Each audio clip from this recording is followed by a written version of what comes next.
ಶತ್ರುವಿನ ಶತ್ರು ಮಿತ್ರ ಅನ್ನೋ ಮಾತನ್ನ ನೀವೆಲ್ಲ ಕೇಳಿರ್ತೀರಿ. ಭಾರತದ ಪಾಲಿಗೆ ಈ ಮಾತು ಮತ್ತೆ ನಿಜವಾಗ್ತಿದೆ. ಅಮೆರಿಕದ ಸುಂಕ ಸಮರ ಚೀನಾ ಹಾಗೂ ಭಾರತವನ್ನ ಒಂದುಗೂಡಿಸ್ತಾ ಇದೆ. ಅದು ಹೇಗೆ ಅಂತೀರಾ? ನೋಡಿ.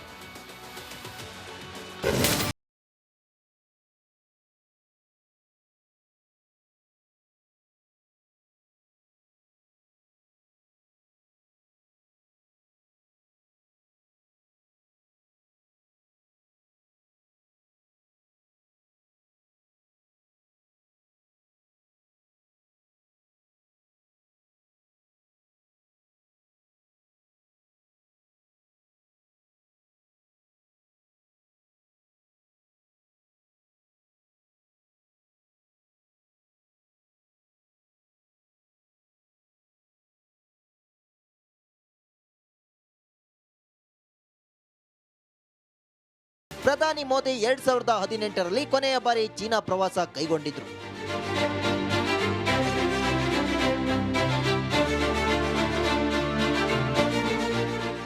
ನಾಳೆಯಿಂದ 2 ದಿನ ನಡೆಯುವ ಶಾಂಘೈ ಸಹಕಾರ ಸಂಸ್ಥೆಯ ಶೃಂಗಸಭೆಯಲ್ಲಿ ಮೋದಿ ಭಾಗವಹಿಸಲಿದ್ದಾರೆ. ಚೀನಾ ಅಧ್ಯಕ್ಷ ಕ್ಸಿ ಜಿನ್ಪಿಂಗ್, ರಷ್ಯಾ ಅಧ್ಯಕ್ಷ ವ್ಲಾಡಿಮಿರ್ ಪುಟಿನ್ ಸಭೆಯಲ್ಲಿ ಇರಲಿದ್ದಾರೆ. 2020ರ ವೇಳೆಗೆ ಗಡಿ ಘರ್ಷಣೆಯಿಂದ ಭಾರತ ಚೀನಾ ನಡುವೆ ಬಿರುಕು ಉಂಟಾಗಿತ್ತು. ಆದರೆ ಈ ಅಸಮಾಧಾನದ ನಡುವೆಯೂ ಈ ಮಹತ್ವದ ಬೆಳವಣಿಗೆ ಉಂಟಾಗಿದೆ.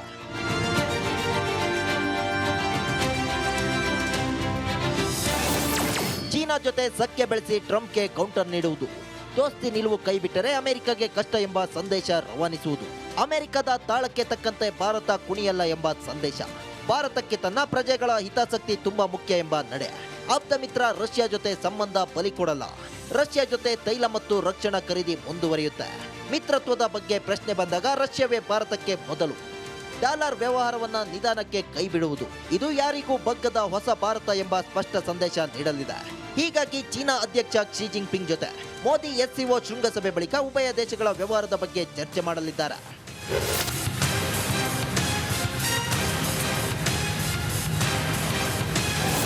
ಟಿಯಾನ್ಜಿನ್ನಲ್ಲಿ ತ್ರಿಶಕ್ತಿಗಳ ಸಮಾಗಮ. ನಾಳೆಯಿಂದ 2 ದಿನಗಳ ಕಾಲ ನಡೆಯುವ SCO ಸಮ್ಮಿಟ್ ಜಗತ್ತಿಗೆ ಕೆಲವು ಪ್ರಮುಖ ಸಂದೇಶಗಳನ್ನು ನೀಡುತ್ತಿದೆ. ಭಾರತದ ನೀತಿ ಮತ್ತು ಧೋರಣೆಯಲ್ಲಿ ಆಗುತ್ತಿರುವ ಬದಲಾವಣೆ ಬಗ್ಗೆ ಸಂದೇಶ ರವಾನೆಯಾಗಲಿದೆ. ರಷ್ಯಾ, ಚೀನಾ ಮತ್ತು ಭಾರತ ಈ 3 ದೈತ್ಯ ಶಕ್ತಿಗಳು ಒಗ್ಗೂಡುತ್ತಿರುವ ಕುರುಹನ್ನ ನೀಡುತ್ತದೆ. ಡೊನಾಲ್ಡ್ ಟ್ರಂಪ್ ಟ್ಯಾರಿಫ್ ಅಟ್ಟಹಾಸಕ್ಕೆ ಅಭಿವೃದ್ಧಿಶೀಲ ದೇಶಗಳು ತೋರುತ್ತಿರುವ ಪ್ರತಿರೋಧದ ಸಂಕೇತವಾಗಲಿದೆ.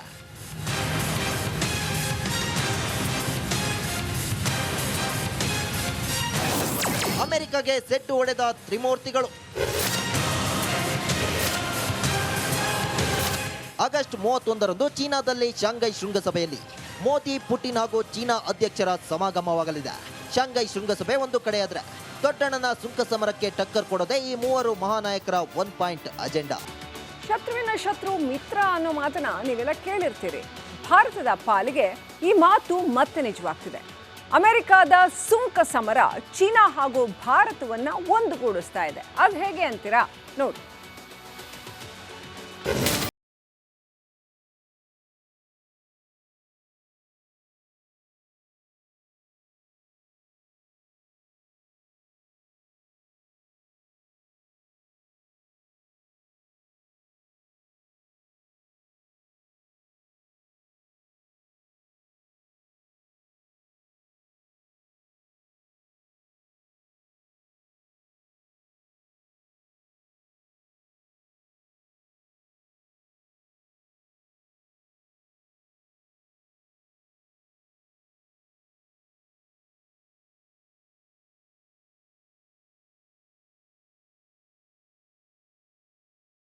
ಪ್ರಧಾನಿ ಮೋದಿ 2018ರಲ್ಲಿ ಕೊನೆಯ ಬಾರಿ ಚೀನಾ ಪ್ರವಾಸ ಕೈಗೊಂಡಿದ್ರು.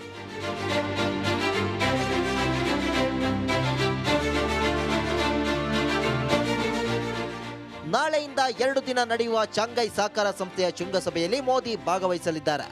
ಚೀನಾ ಅಧ್ಯಕ್ಷ ಕ್ಸಿ ಜಿನ್ಪಿಂಗ್, ರಷ್ಯಾ ಅಧ್ಯಕ್ಷ ವ್ಲಾಡಿಮಿರ್ ಪುಟಿನ್ ಸಭೆಯಲ್ಲಿ ಇರಲಿದ್ದಾರೆ.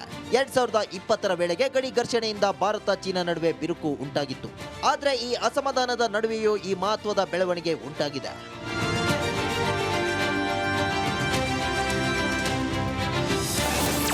ಚೀನಾ ಜೊತೆ ಸಖ್ಯ ಬೆಳೆಸಿ ಟ್ರಂಪ್ಗೆ ಕೌಂಟರ್ ನೀಡುವುದು, ದೋಸ್ತಿ ನಿಲುವು ಕೈಬಿಟ್ಟರೆ ಅಮೆರಿಕಗೆ ಕಷ್ಟ ಎಂಬ ಸಂದೇಶ ರವಾನಿಸುವುದು. ಅಮೆರಿಕದ ತಾಳಕ್ಕೆ ತಕ್ಕಂತೆ ಭಾರತ ಕುಣಿಯಲ್ಲ ಎಂಬ ಸಂದೇಶ. ಭಾರತಕ್ಕೆ ತನ್ನ ಪ್ರಜೆಗಳ ಹಿತಾಸಕ್ತಿ ತುಂಬಾ ಮುಖ್ಯ ಎಂಬ ನಡೆ. ಆಪ್ತ ಮಿತ್ರ ರಷ್ಯಾ ಜೊತೆ ಸಂಬಂಧ ಬಲಿಕೊಡಲ್ಲ. ರಷ್ಯಾ ಜೊತೆ ತೈಲ ಮತ್ತು ರಕ್ಷಣಾ ಖರೀದಿ ಮುಂದುವರಿಯುತ್ತೆ. ಮಿತ್ರತ್ವದ ಬಗ್ಗೆ ಪ್ರಶ್ನೆ ಬಂದಾಗ ರಷ್ಯಾವೇ ಭಾರತಕ್ಕೆ ಮೊದಲು. ಡಾಲರ್ ವ್ಯವಹಾರವನ್ನ ನಿಧಾನಕ್ಕೆ ಕೈಬಿಡುವುದು. ಇದು ಯಾರಿಗೂ ಬಗ್ಗದ ಹೊಸ ಭಾರತ ಎಂಬ ಸ್ಪಷ್ಟ ಸಂದೇಶ ನೀಡಲಿದೆ. ಹೀಗಾಗಿ ಚೀನಾ ಅಧ್ಯಕ್ಷ ಕ್ಸಿ ಜಿನ್ಪಿಂಗ್ ಜೊತೆ ಮೋದಿ ಎಸ್ಸಿಒ ಶೃಂಗಸಭೆ ಬಳಿಕ ಉಭಯ ದೇಶಗಳ ವ್ಯವಹಾರದ ಬಗ್ಗೆ ಚರ್ಚೆ ಮಾಡಲಿದ್ದಾರೆ.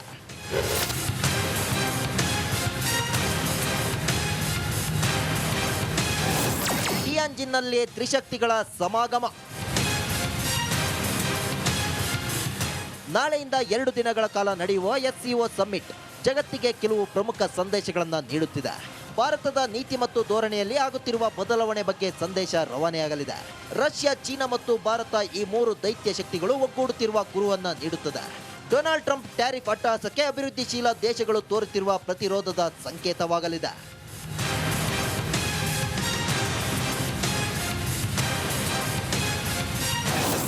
ಅಮೆರಿಕಗೆ ಸೆಡ್ಡು ಹೊಡೆದ ತ್ರಿಮೂರ್ತಿಗಳು.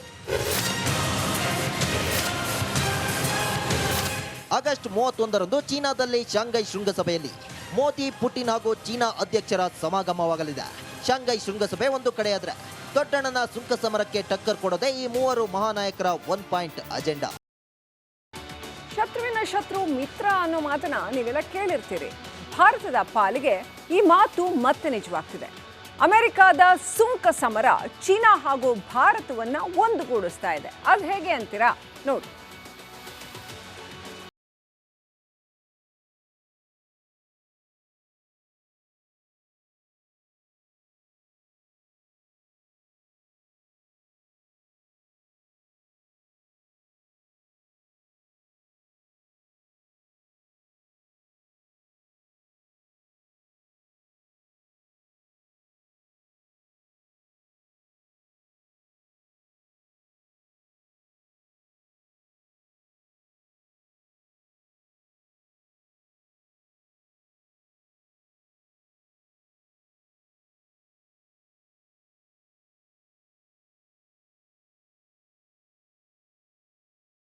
ನೀಡಲಾಗಿದ್ದು, ಪ್ರಧಾನಿ ಮೋದಿ 2018ರಲ್ಲಿ ಕೊನೆಯ ಬಾರಿ ಚೀನಾ ಪ್ರವಾಸ ಕೈಗೊಂಡಿದ್ರು.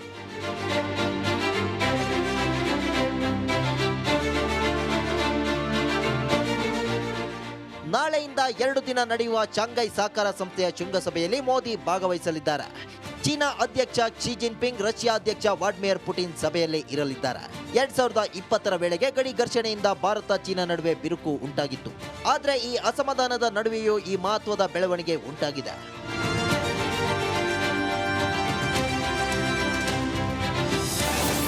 ಚೀನಾ ಜೊತೆ ಸಖ್ಯ ಬೆಳೆಸಿ ಟ್ರಂಪ್ಗೆ ಕೌಂಟರ್ ನೀಡುವುದು. ದೋಸ್ತಿ ನಿಲುವು ಕೈಬಿಟ್ಟರೆ ಅಮೆರಿಕಗೆ ಕಷ್ಟ ಎಂಬ ಸಂದೇಶ ರವಾನಿಸುವುದು. ಅಮೆರಿಕದ ತಾಳಕ್ಕೆ ತಕ್ಕಂತೆ ಭಾರತ ಕುಣಿಯಲ್ಲ ಎಂಬ ಸಂದೇಶ. ಭಾರತಕ್ಕೆ ತನ್ನ ಪ್ರಜೆಗಳ ಹಿತಾಸಕ್ತಿ ತುಂಬಾ ಮುಖ್ಯ ಎಂಬ ನಡೆ. ಆಪ್ತ ಮಿತ್ರ ರಷ್ಯಾ ಜೊತೆ ಸಂಬಂಧ ಬಲಿಕೊಡಲ್ಲ. ರಷ್ಯಾ ಜೊತೆ ತೈಲ ಮತ್ತು ರಕ್ಷಣಾ ಖರೀದಿ ಮುಂದುವರಿಯುತ್ತೆ. ಮಿತ್ರತ್ವದ ಬಗ್ಗೆ ಪ್ರಶ್ನೆ ಬಂದಾಗ ರಷ್ಯಾವೇ ಭಾರತಕ್ಕೆ ಮೊದಲು. ಡಾಲರ್ ವ್ಯವಹಾರವನ್ನ ನಿಧಾನಕ್ಕೆ ಕೈಬಿಡುವುದು. ಇದು ಯಾರಿಗೂ ಬಗ್ಗದ ಹೊಸ ಭಾರತ ಎಂಬ ಸ್ಪಷ್ಟ ಸಂದೇಶ ನೀಡಲಿದೆ. ಹೀಗಾಗಿ ಚೀನಾ ಅಧ್ಯಕ್ಷ ಕ್ಸಿ ಜಿನ್ಪಿಂಗ್ ಜೊತೆ ಮೋದಿ ಎಸ್ಸಿಒ ಶೃಂಗಸಭೆ ಬಳಿಕ ಉಭಯ ದೇಶಗಳ ವ್ಯವಹಾರದ ಬಗ್ಗೆ ಚರ್ಚೆ ಮಾಡಲಿದ್ದಾರೆ.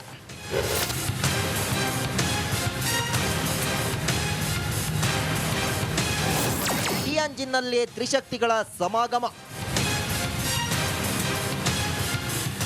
ನಾಳೆಯಿಂದ 2 ದಿನಗಳ ಕಾಲ ನಡೆಯುವ ಎಸ್ಸಿಒ ಸಮ್ಮಿಟ್ ಜಗತ್ತಿಗೆ ಕೆಲವು ಪ್ರಮುಖ ಸಂದೇಶಗಳನ್ನು ನೀಡುತ್ತಿದೆ. ಭಾರತದ ನೀತಿ ಮತ್ತು ಧೋರಣೆಯಲ್ಲಿ ಆಗುತ್ತಿರುವ ಬದಲಾವಣೆ ಬಗ್ಗೆ ಸಂದೇಶ ರವಾನೆಯಾಗಲಿದೆ.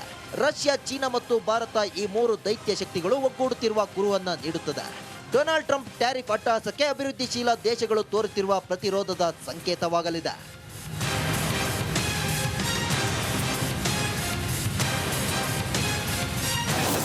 ಅಮೆರಿಕಗೆ ಸೆಡ್ಡು ಹೊಡೆದ ತ್ರಿಮೂರ್ತಿಗಳು.